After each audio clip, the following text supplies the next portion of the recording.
Today is May Day, a day which we, alongside the United Nations, have dedicated to honoring workers. The United Nations set aside this day out of a recognition of the critical role which the workforce plays worldwide, be it in families, in our communities, and in our nation. Indeed, outside what God created in the beginning, all things great and small come from human creativity, labor, and effort.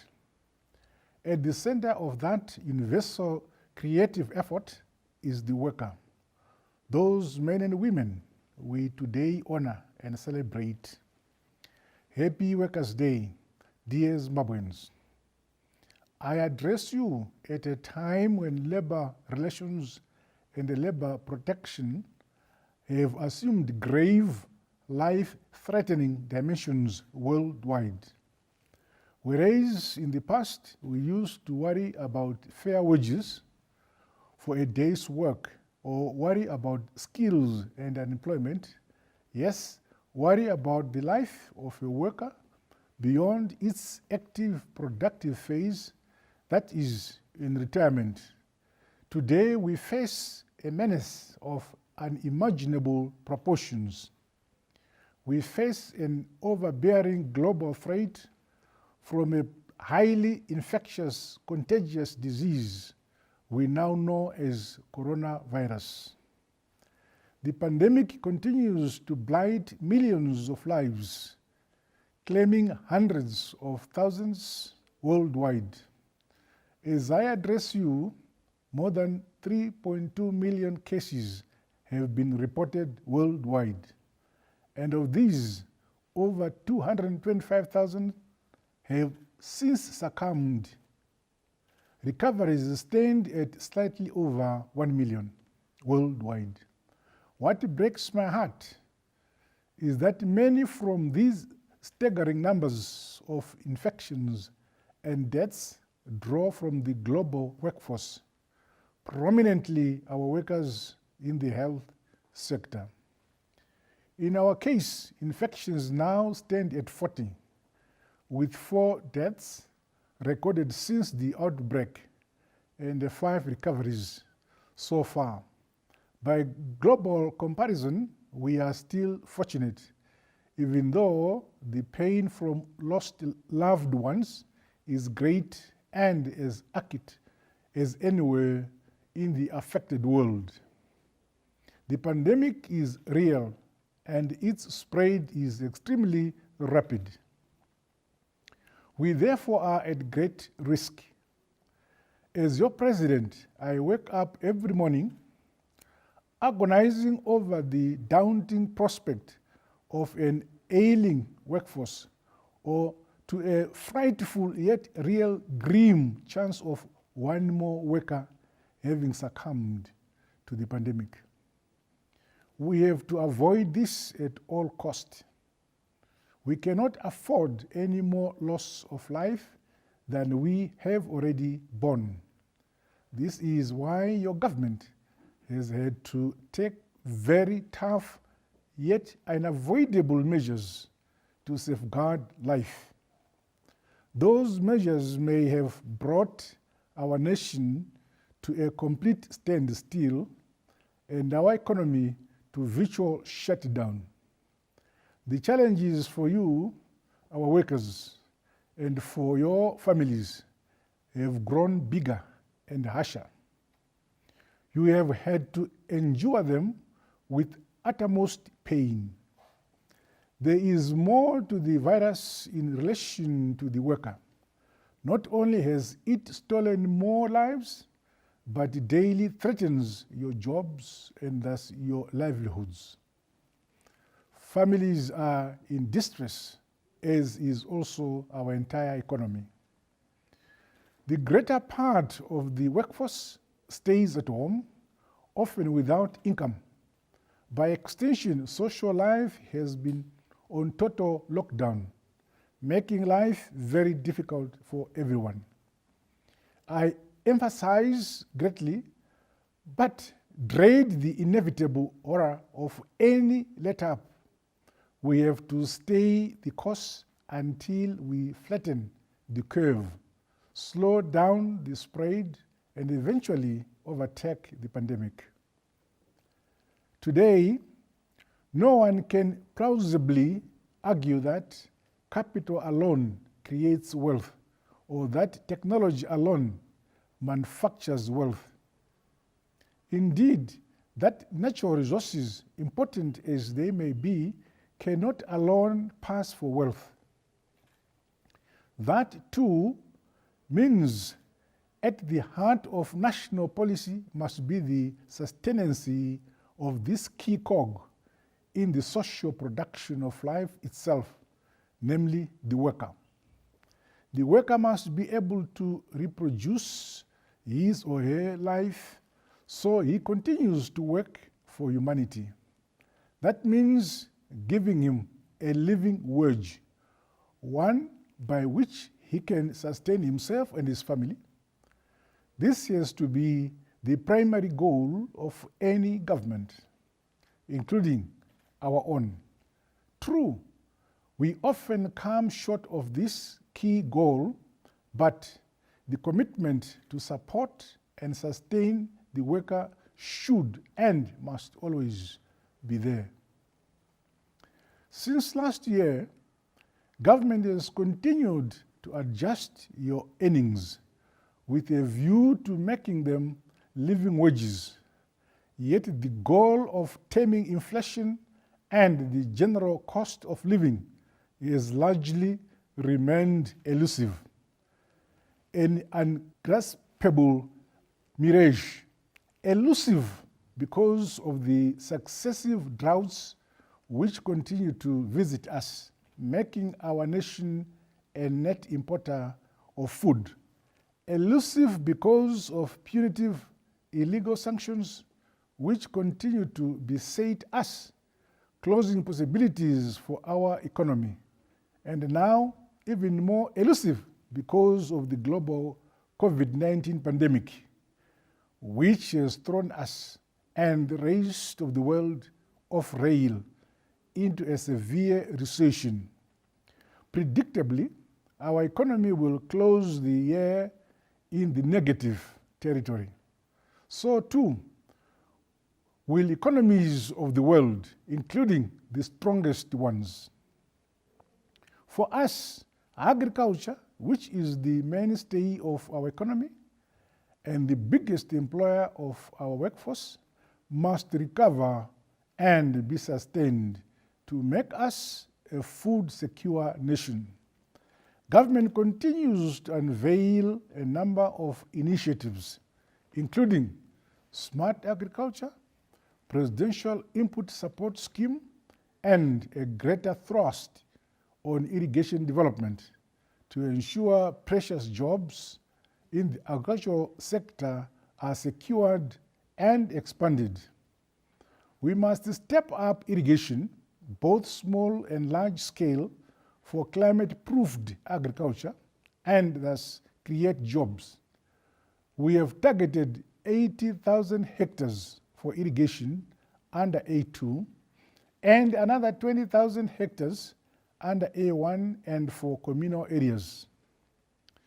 In the interim, and in view of the successive lean years we have had, government continues to import more food for distribution to all our people, including to workers and their families, be they in rural or urban areas. We have expanded food distribution into urban areas to take care of our workforce, especially in these distressful times. The silver lining is that the prices of maize on the global grain market continue to soften, with some of our neighbors who had better rains than us reporting significant surpluses. Apart from agriculture, the mining sector is key to overall job creation. Even at the height of the COVID-19 pandemic, we shielded this critical sector, which kept many families going and our economy afloat. As with agriculture, there is lots of self-employment, principally in the subsector of artisanal mining.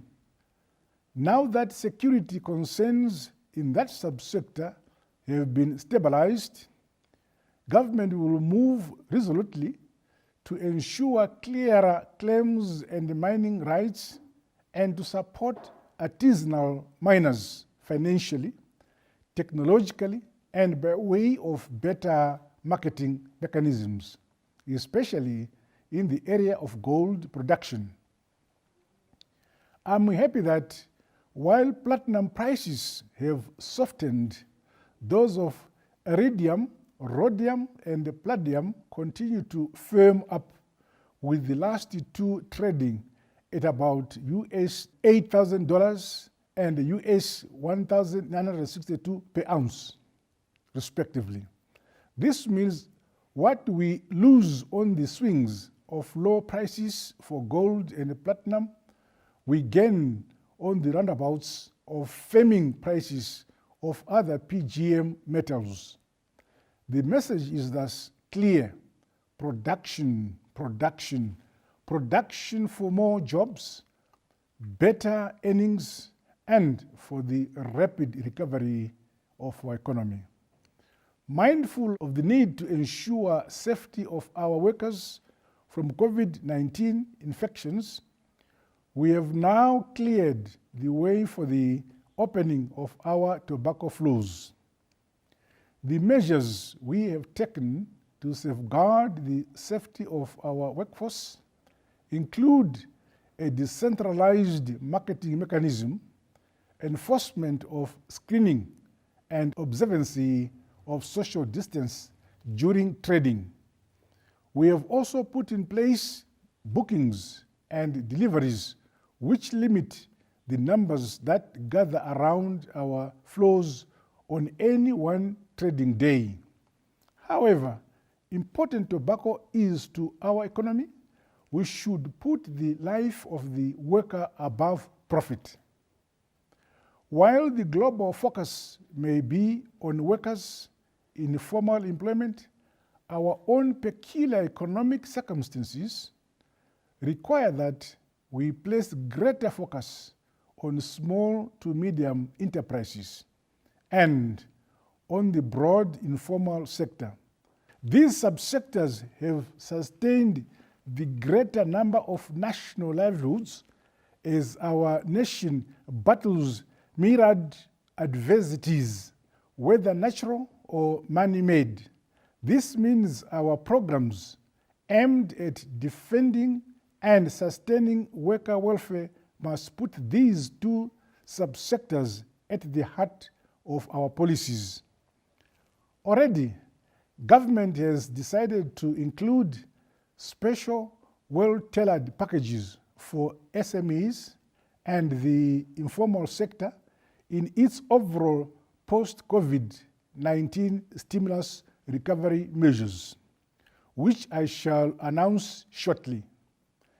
The COVID-19 global pandemic has been a wake-up call, which has shaken us all out of complacency.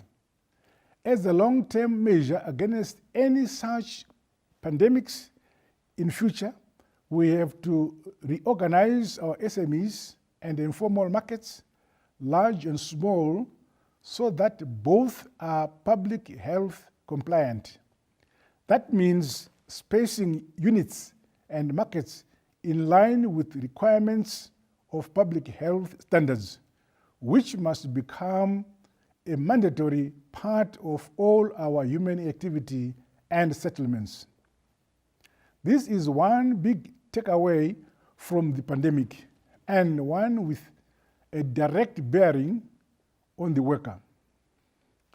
As I conclude my address, let me share with you my thoughts on ensuring greater security and satisfaction to our workforce. both because of COVID-19 and because of the sheer instability of our economy for the foreseeable future. A paradigm shift in respect of worker welfare has become more than necessary and urgent. We must think beyond wages. First, we must ensure our workplaces meet World Health Organization public health standards.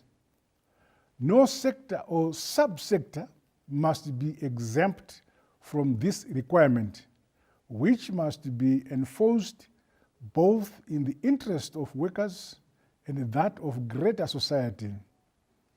Going forward, public health yardstick will be foremost in the way we organize our businesses, all business premises and workstations.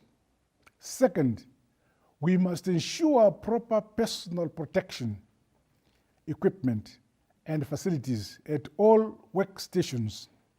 Again, this must be in line with World Health Organization standards, which our health inspectors must enforce vigorously. The health inspector shall be a key persona in industrial relations and at all places of work, which must be repurposed towards public health exigencies and goals. Third, we must include in the workman and woman package issues of health care giving. That makes the issue of disease and virus containment and the cure much more than a private family affair. It is as much an issue for the employee as it is for employer and government. Our issue together, all our health facilities must match the demand for health services by our nation, both by way of numbers and by way of capabilities. Again, this puts the worker at the center. Fourth, a well-housed workforce is a bulwark against epidemics and pandemics. Good, well-spaced residential housing scheme is the best panacea against diseases. In saying this, I am not shooting down high-rise residential projects. Rather, I'm emphasizing that such housing schemes should not translate into untidy, overcrowded, and unhygienic settlements devoid of proper public spaces, adequate amenities, and recreational spaces and facilities. Fifth, delivery of public utilities and services in both urban and rural areas must match up and meet public health standards. To that end, our planned urban renewal programs, mooted in Mbare and subsequently launched in Mutare's Sakuba high-density suburb, should henceforth receive attention and matching resources. They are, after all, habitants of our workforce, which deserve nothing short of livable conditions which approximate the world they create for our society. A broad, multifaceted, all-encompassing social program must be put on the table, with the private sector involvement being enlisted and encouraged through various incentives. Above all, our municipalities and rural authorities must rise to the occasion so we make our built-up environments livable. Sixth and last, from a consolidation of all of the above, every employer in whatever sector of our economy must and should think beyond the weekly or monthly wage. Over the years, we have realized how easily erodible wages are especially in times of economic shocks, destabilizations, and instability. Now we have this new dreadful factor of a global viral pandemic. Clearly, the years ahead show all this as the conditioning norm for global businesses, in which case we are best advised to cushion the worker through a more resilient, shock-proof system of reward and resilience. The bottom line is that the worker must have food, shelter, and they must be able to afford health services while being able to send her children to school. This, dear compatriots, must be the new thrust and ethic for us all, whatever sector we play in. Before I conclude, let me say a word or two regarding one sector we have barely paid attention to. Sometime last year, I held an indaba in Bulawayo with the players in our creative industry, the artists. Generally, this is an industry which thrives on crowds by way of musical shows, performances, markets, etc., etc. Expectedly, the extended national lockdown has denied this vital sector the crowds which are its lifeline. I am therefore instructing Minister Honorable Kirsti Coventry to make a proposal to government on how best this sector can be helped post-COVID-19. Let me conclude by again thanking our workforce for producing and sweating for our nation. Without your dedication to work, our economy can never recover. In the same vein, I want to thank you all for abiding by the very difficult measures we put in place to safeguard our nation and with it, your families, which were at great risk from the COVID-19 pandemic. The battle is not yet won, and we should not lower our guard. Let me also heartily thank all our employers for standing by and supporting our entire workforce during the national lockdowns. This makes for good industrial relations, indeed for stability at workplaces. Above all, to thank employers most heartily for generously contributing to the national response to the COVID-19 challenge. You rose to the occasion in a true Zimbabwean fashion, thus making the load a lot lighter for our government. Let the lot of the worker continue to receive our uttermost attention and support. I thank you, and once more, happy Workers' Day, Zimbabweans.